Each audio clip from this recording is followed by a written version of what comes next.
to grow, or you want people to watch you on YouTube and adopt, because you have to build. And that's what helped me, understanding that I am, and I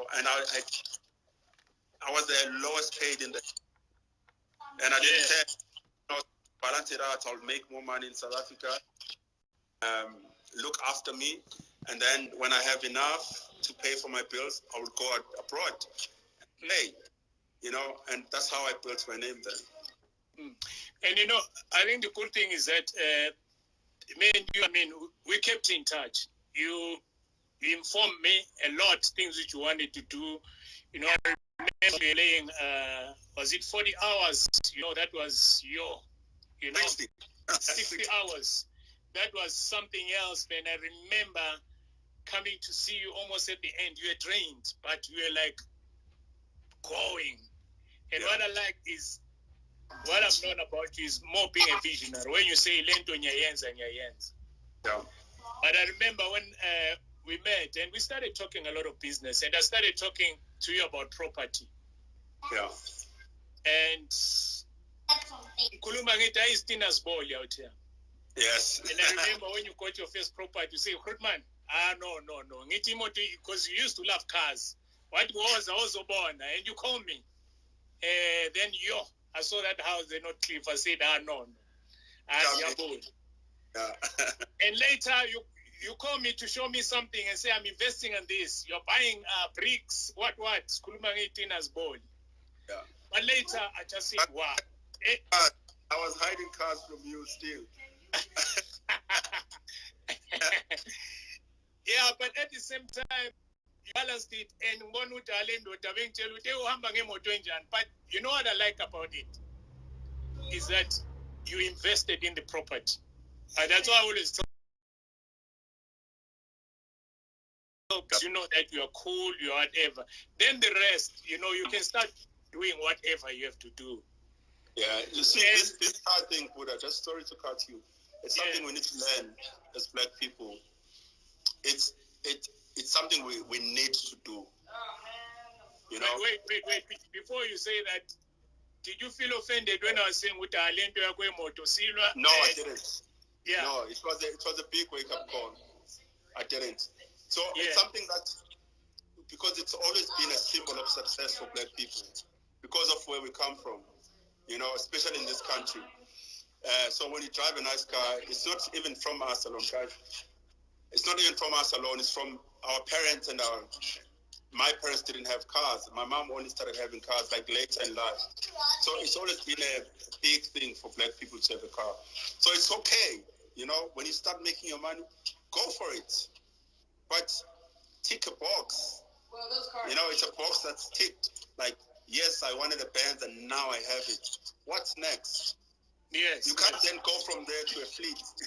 You have 3 Mercedes Benz. You don't know what to do, which one to drive. You're not doing anything with the money. Yes. Oh, guys, I think you want to go sit by the fire. Okay.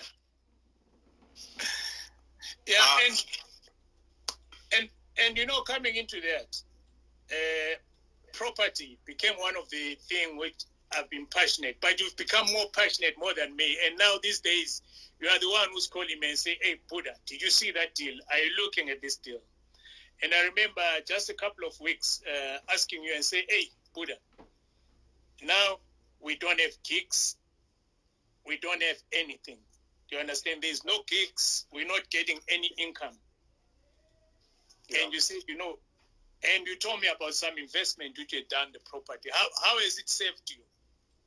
Oh, Buddha, it is like, it was, because at times some opportunities come when you not expecting them to come. It came at a time where I was busy doing other things while on tour, and this friend of mine who's in Germany invited me on a business opportunity to invest in property interest. And it wasn't something I had, but he was like, listen, come, if you have the money, let's start. We can start small, So we started getting into property, and that's basically what's saving me, what's looking after me, and Otherwise, if I didn't make, much as I've made so many investments, they're not investments that are bringing money, right? You know, they are long-term investments. But the that I did there are the ones that are. And obviously, I mean, you've traveled a lot, and now you understand a lot of stuff. And what would you advise what would you give to a lot of young people, especially when it comes to endorsements? You've done a lot of endorsements in terms of contracts. Right now, I mean, you've signed one of the biggest deals, I mean, with this Gallo thing.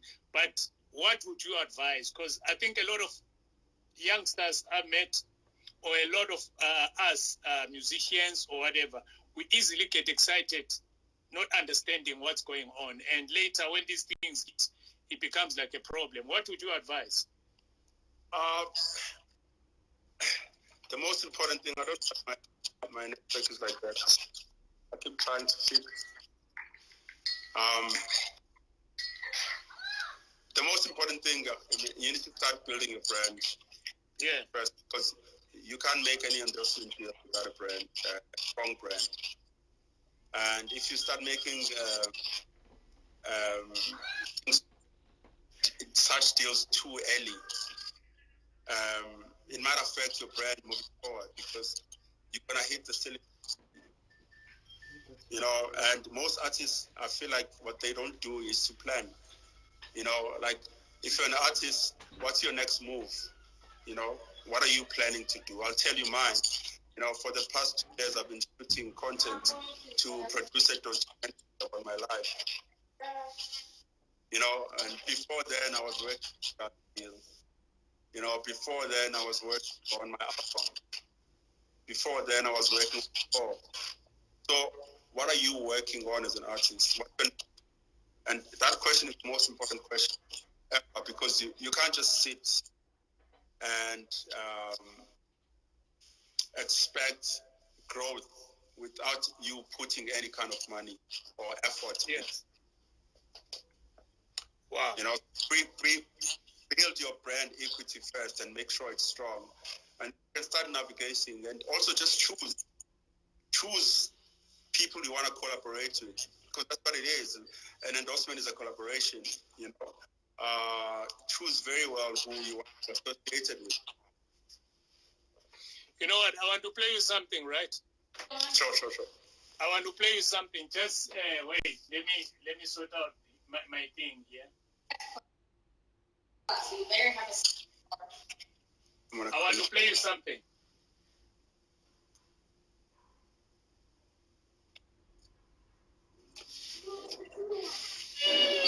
Buddha. Yes, sir. This song, Movement. Yes, sir. Yes. It's our roots. It's our roots, you know. You know what? Let me say something before you say anything.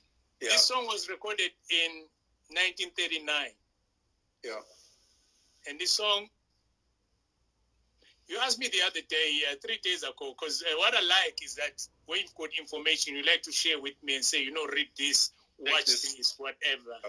And to watch the Lions share. Look, I didn't have the knowledge much about what happened with this song. Yeah. But this song became like a stolen property. Yeah. It was our heritage. Yeah. And when you look at the whole thing, there's a huge story about this song. Yeah. And what I like is that where it was recorded, and because the property has been brought back home, and right now this is where this biggest investment you've done, it lies within the Gallo studio. This is where, remember, when you had this Simpiwe Dana problem, you were called by the lawyers who came in to say, what are you doing? And you're a kid, you didn't know what's happening. Yeah. And here you are, this part is now part of your investment. Yes, sir. This Simpiwe Dana song, I'm sure it's part of your investment. No, it's there. It's on the catalog. It's the Yeah. There. So, tell me about this, Mbube.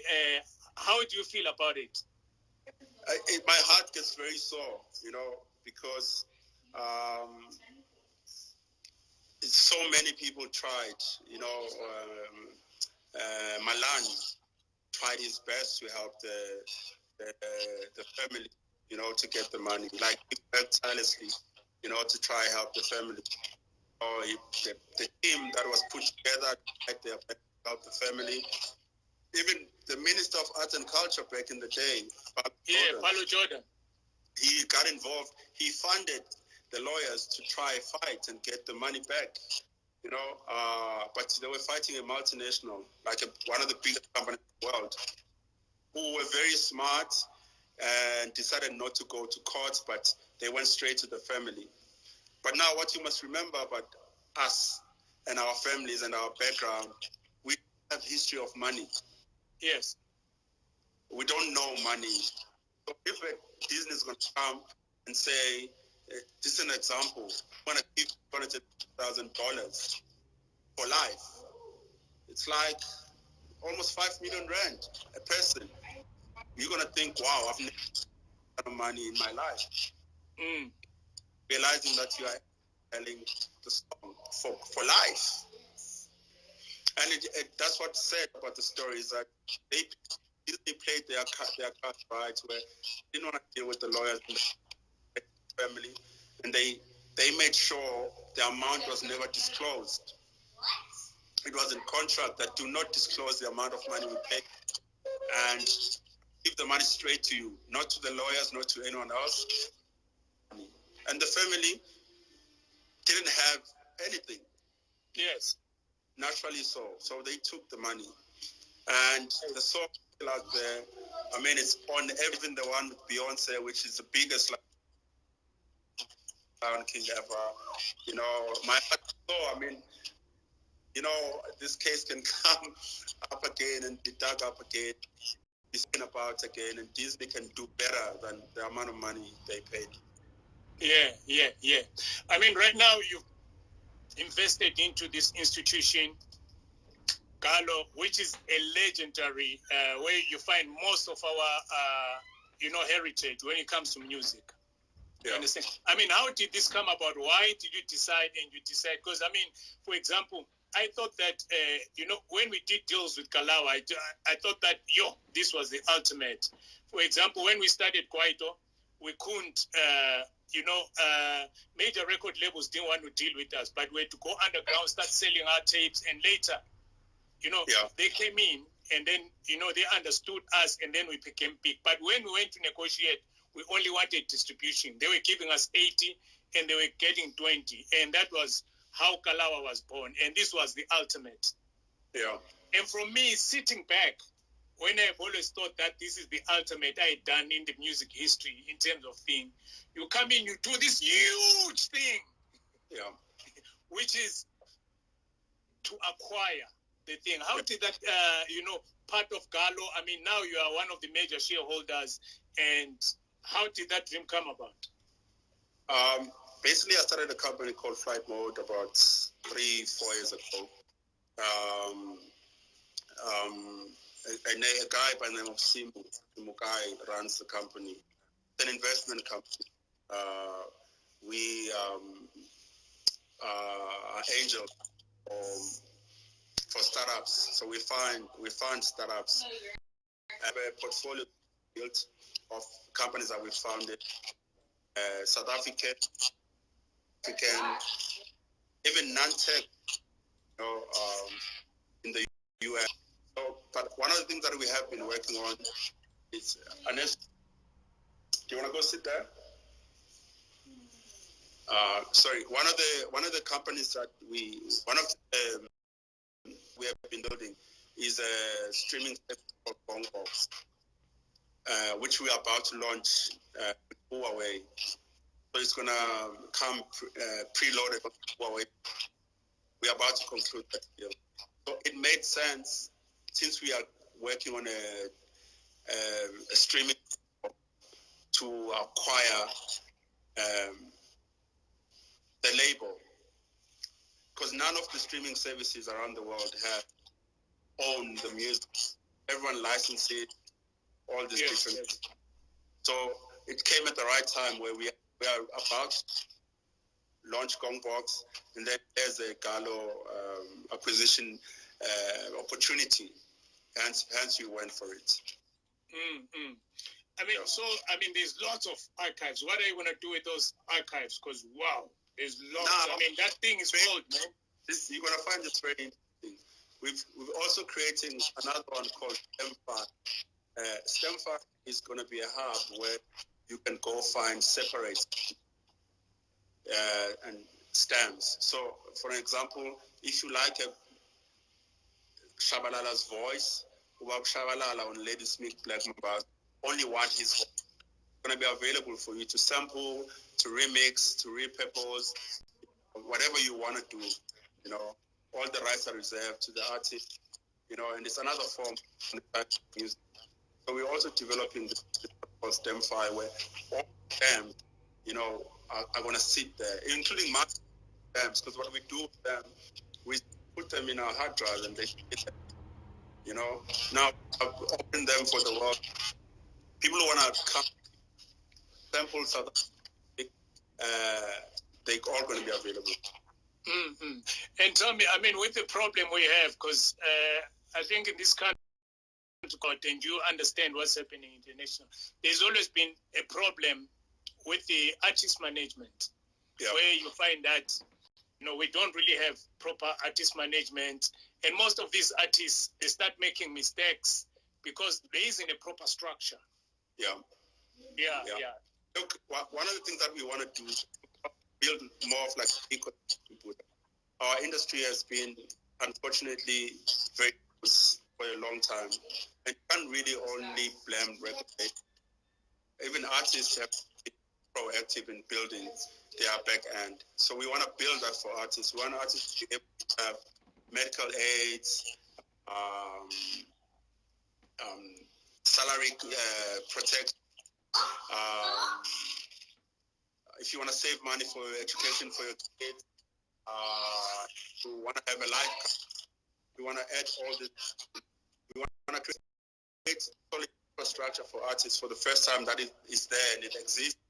And those who are willing to come and spend money on having a solid foundation can come.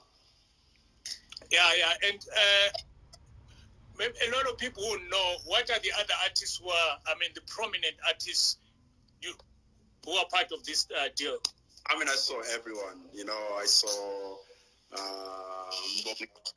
I saw Sipo, but I also saw a lot of international culture in there. Yeah. I saw a lot of I saw Foreplay, the fusion band. I think I saw Kenny G as well. Just outside South African music. But as far as Taylor Queens, Ladysmith Black Mamba, all the groups at Gallo, everyone knows that. All the gospel groups at Gallo as well. There's so much in that catalog. Nice. And you know what? I just want to find out something. Your biggest, because you play all over the world now, and I always say that you are one of the people who's cracked the code in this continent, to play for a different, because normally most of the artists who are big in Africa, even when they are overseas, they play for Africans, they play for whatever. But, you've invited me to Ibiza, and I've seen different nations coming. What has been your biggest international gig playing and saying, wow, this is it? It has to be Ibiza, the resident. I do like 18 shows in the summer. I play 4 hours every day in a room, like 6,000 people every day.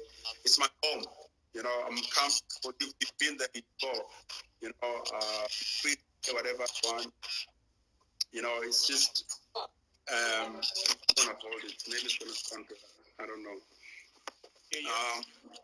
It's the best in the world. The club, the sound. It has to be high Ibiza for me. Yeah. Nice. And tell me something. What is the future of music? Where do you see these things going, especially now beyond this COVID-19? What do you think is going to happen? You know, we somehow have been given opportunity, honestly, to really look our finances and realize, like, even I have made so many bad financial decisions. You know, there's things that I regret doing, and you were one of the people. I mean, we spoke about it. You told me, stop buying cars.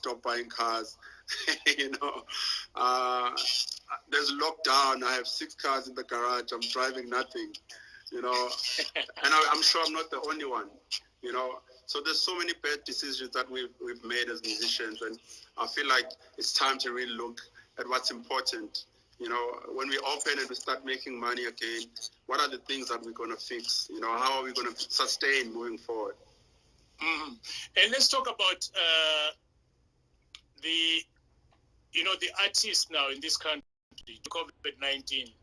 I know that there was a huge funding which the Minister of Arts and Culture announced, and it seems, a lot of artists didn't get that. They really don't understand what's going on. What's your feeling? Do you think that was handled properly? I mean, what would you say? So if I think, because I saw that thing, and it was more of an online submission. But if you can look at a guy like, say, Pusu Kemesi, if you look at a guy like who's in the rural areas, you know what I'm saying? None of them could do, and this thing happened during the COVID-19. You understand? Yeah. And now, most of the artists I can see, they are begging. How can we talk to the minister to understand? Because it's bad at the moment. No, it is, Buddha. And I'm sure, I mean, if the money was made available for the artists, there's still a lot of money in there because most people couldn't access the money, like you're saying. And then the cut-off date was also very short. You know, and I remember it came back. The day I saw it, it was cutting off that day. I feel like there's so many ways, like we need to learn as an industry to deal with things, and mostly it's not public. And that's where the mistake is. Most artists take things to Twitter and then they start shouting and fighting. Yeah. And then the fans get involved and then things get worse. I feel like we need to find a diplomatic way, to sit down with the minister and deal with this thing without even involving the public, But I know for a fact that a lot of artists, I don't even know one artist that got the money. Not even I mean, with a lot of egos in this industry, it's not organized. Do you think it's possible for us to work as a team? Because I've seen that there's so much egos in this industry. And I'm sure maybe that's why this is a learning point. I mean, with what's happening right now, we are disorganized. Yeah, it is possible, Buddha. Me, I'm always in for anything that's cool. That's going to take us forward. So we need to, I'm in. Let me know. We can go sit down with the minister and deal with it the right way. Wow. Amazing. We've only got a minute, man. As BLACKCOFFEE. It was short. As BLACKCOFFEE, a parting shot, what do you want to see happening? I get so jealous, when I was watching MJ's documentary, and you see every other player that's being interviewed, and you see how they live and how they've managed to keep their money and it's looking after them and their families. I get so cut when I see struggling artists in this country, because I don't think there's any place with such talented people. What I would like to see is for this industry to become better, and it's up to us to reorganize it, put in the proper structures to make it work. If that happens, then I'll be a happy guy. No, nice one. Again, thank you very much. Massive respect for this big deal in Gallo. We always don't support our own, but to be honest, when I saw it, I was like, and you told me you were working on it. It was about a year ago when you started working on this. Yes, I just want to say salute. You've always been a visionary to me. And I think that, the relationship which You like my other brother, you know. You are a brother another to me, man. And thank you, sir. Thank you for always being there, you know, for me and my family and for the entire industry. I'm saying this for everyone, you know, Rotman, you've been our older brother. Thank you very much. No one, man. Respect. Thank you, sir. Thank you.